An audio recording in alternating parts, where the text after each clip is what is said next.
odcinku usłyszysz o egzekucjach działaczy walczących o niepodległość Indii, sprawie, która stała się pretekstem do nazistowskich pogromów w Europie, oraz o lekarzu podejrzewanym o ciche zabójstwa setek pacjentów. Cofniemy się też do katastrof lotniczych, które zmieniły standardy bezpieczeństwa, kradzieży najsłynniejszego piłkarskiego trofeum świata oraz momentu, gdy człowiek po raz ostatni wrócił z Księżyca. To historie zdrady, tragedii i przełomów, które na zawsze zapisały się w historii 19 grudnia na przestrzeni lat.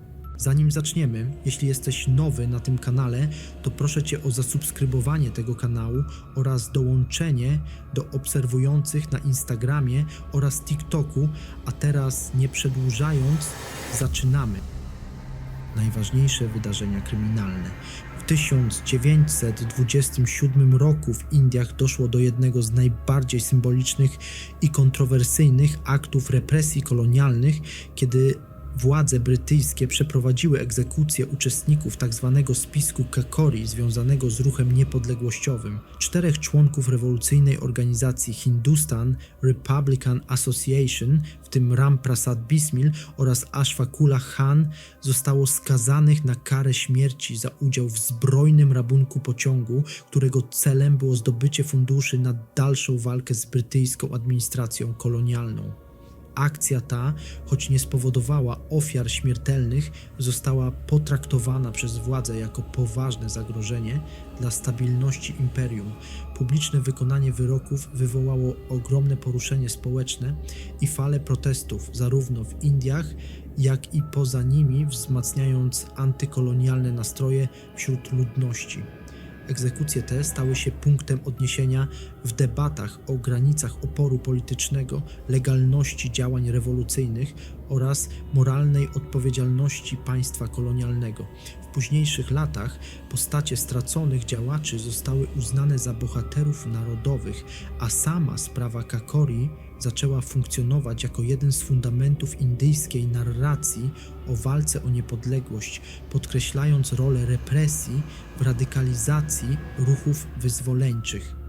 1938 rok przyniósł jeden z najbardziej brzemiennych w skutki epizodów kryminalno-politycznych w Europie przed wybuchem II wojny światowej, kiedy Herschel Feibel Greenspan stanął przed francuskim wymiarem sprawiedliwości po zastrzeleniu niemieckiego dyplomaty Ernsta von Radka w Paryżu. Sam czyn miał miejsce wcześniej, jednak właśnie przesłuchania, decyzje procesowe i zainteresowanie mediów w tym czasie nadały sprawie międzynarodowy rozgłos i uczyniły ją elementem szeroko zakrojonej gry propagandowej.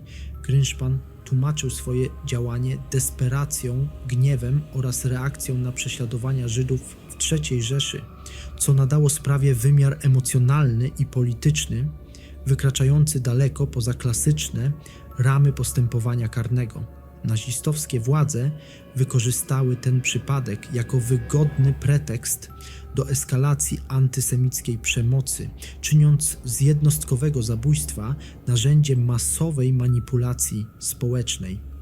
Sprawa Greenspana stała się jednym z pierwszych nowoczesnych przykładów, jak wydarzenie kryminalne może zostać przekształcone w mechanizm propagandy państwowej, analizowany później przez historyków prawa, badaczy ekstremizmu oraz specjalistów zajmujących się relacją między przestępczością, mediami i władzą.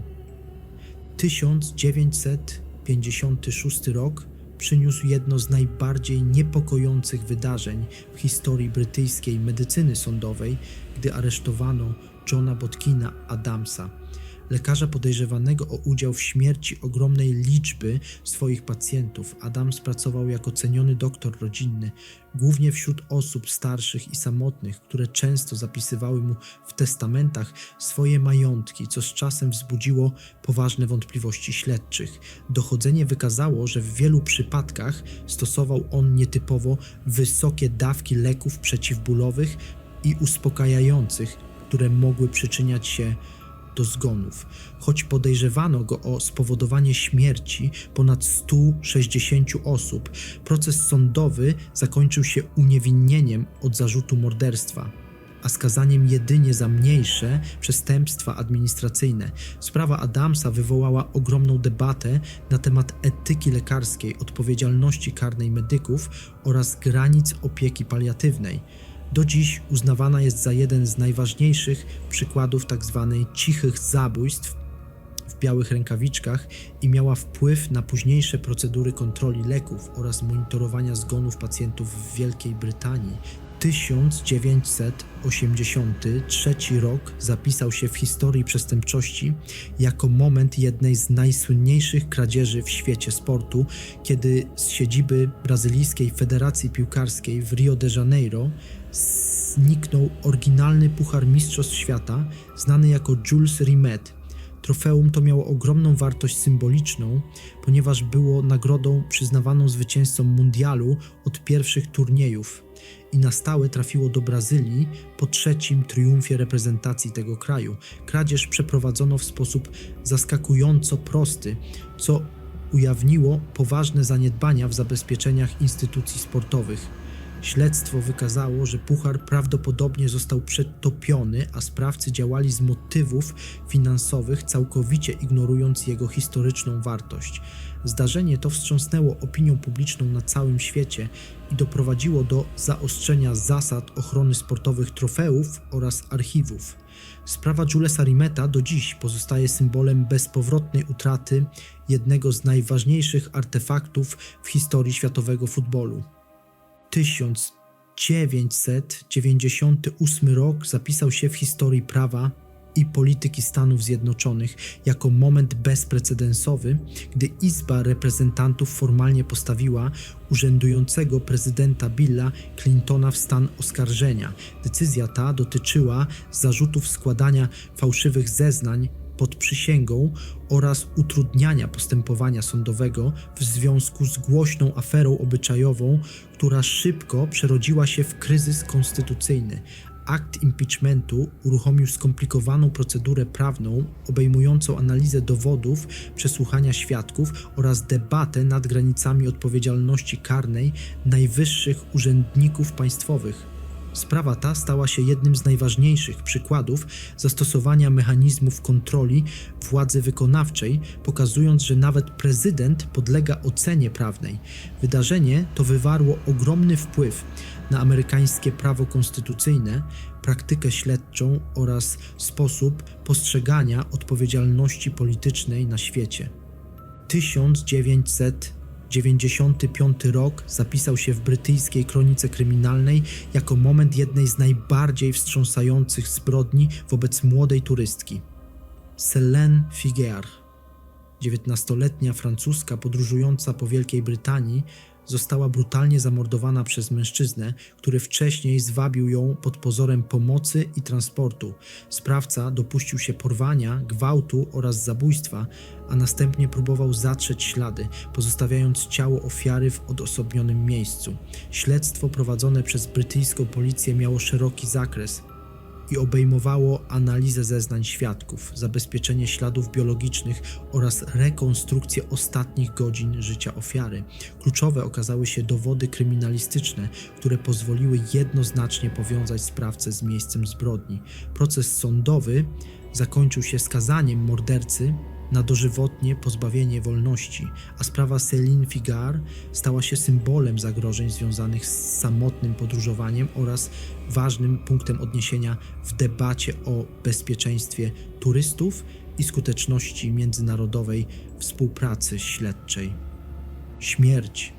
1945 rok zapisał się w historii Wielkiej Brytanii jako moment symbolicznego rozliczenia zdrady stanu na najwyższym poziomie, gdy John Emery, syn wpływowego brytyjskiego polityka, został stracony po skazaniu za kolaborację z nazistowskimi Niemcami.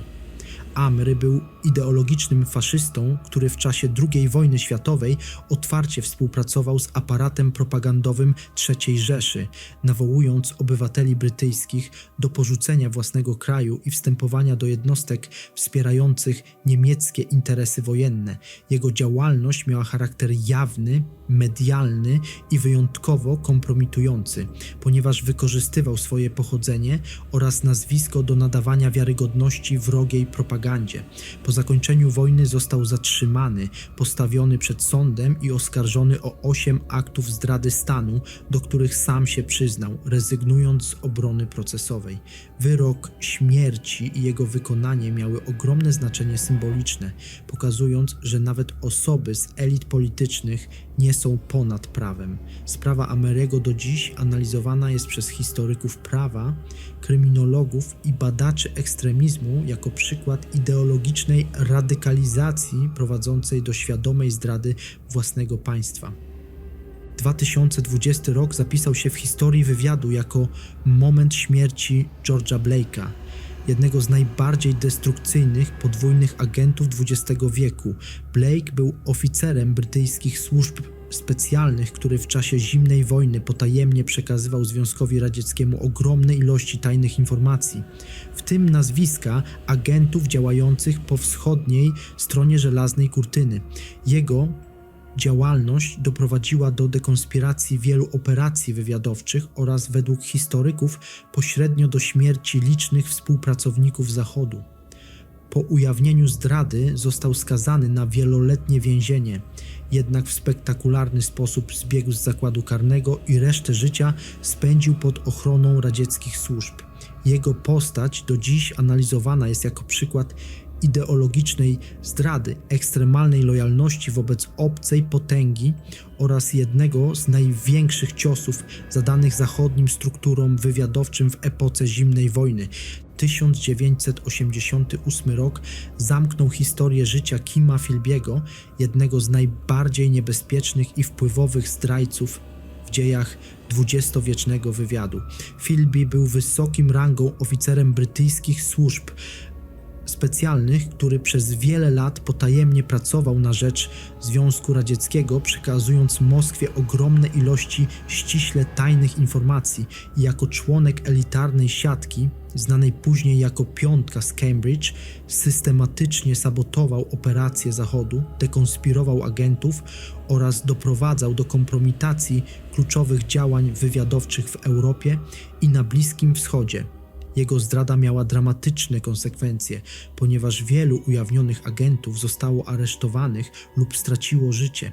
Po ucieczce do Związku Radzieckiego Philby stał się symbolem ideologicznej zdrady oraz ostrzeżeniem przed infiltracją służb przez osoby o podwójnej lojalności. Jego śmierć zamknęła jeden z najciemniejszych rozdziałów historii brytyjskiego wywiadu – katastrofy. 1962 rok zapisał się w historii polskiego lotnictwa jako jeden z najbardziej tragicznych dni w powojennej żegludze powietrznej. Tego dnia samolot typu Vickers Viscount numer 804 należący do polskich linii lotniczych LOT wykonywał rejs pasażerski z Brukseli do Warszawy i podchodził do lądowania na lotnisku Okęcie. W trudnych warunkach atmosferycznych przy ograniczonej widoczności maszyna utraciła kontrolę i rozbiła się w rejonie podejścia do pasa startowego, uderzając w ziemię z dużą siłą. W wyniku katastrofy zginęło wszystkich 33 pasażerów oraz członków załogi, co wstrząsnęło opinią publiczną w kraju i za granicą. Śledztwo wykazało złożony splot czynników obejmujących warunki pogodowe, procedury podejścia oraz ograniczenia ówczesnej technologii nawigacyjnej. Katastrofa ta stała się impulsem do wprowadzenia zmian w szkoleniu pilotów, procedurach podejścia do lądowania oraz systemach bezpieczeństwa w polskim lotnictwie cywilnym. 1943 rok zapisał się tragicznym wydarzeniem w historii lotnictwa wojskowego Australii podczas II wojny światowej. Tego dnia wojskowy samolot transportowy typu Si-47 należący do 22 Eskadry Transportowej Wojsk Sprzymierzonych wykonywał lot nad regionem Queensland w rejonie znanym jako Canal Creek. Maszyna przewoziła żołnierzy oraz personel pomocniczy, realizując rutynowe zadanie transportowe w ramach działań wojennych na obszarze Pacyfiku. W trakcie lotu doszło do nagłej katastrofy, w wyniku której samolot rozbił się w trudno dostępnym, odludnym terenie. W wypadku zginęło 31 osób, w tym członkowie załogi oraz pasażerowie wojskowi i cywilni. Akcja ratunkowa była znacznie utrudniona z powodu odległości, warunków terenowych oraz ograniczonej infrastruktury. Dochodzenie wykazało, że na przebieg tragedii mogły wpłynąć problemy techniczne oraz warunki atmosferyczne typowe dla tego regionu. Katastrofa w Canal Creek stała się jednym z najbardziej śmiertelnych wypadków lotniczych w Australii w czasie wojny i przyczyniła się do zaostrzenia procedur bezpieczeństwa w lotnictwie transportowym. Źródło Wikipedia. 2005 rok przyniósł jedną z najbardziej wstrząsających katastrof lotniczych w historii lotnictwa cywilnego w Stanach Zjednoczonych Ameryki.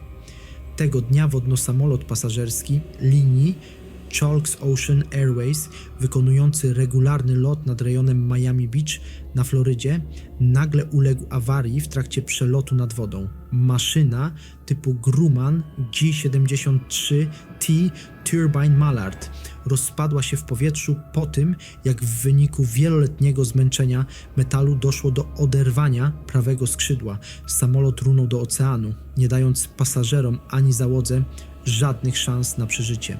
Zginęło 20 osób, w tym piloci oraz pasażerowie lecący na krótkiej trasie regionalnej. Śledztwo wykazało poważne zaniedbania w zakresie kontroli technicznej oraz procedur bezpieczeństwa, co doprowadziło do natychmiastowego uziemienia całej floty tego typu maszyn.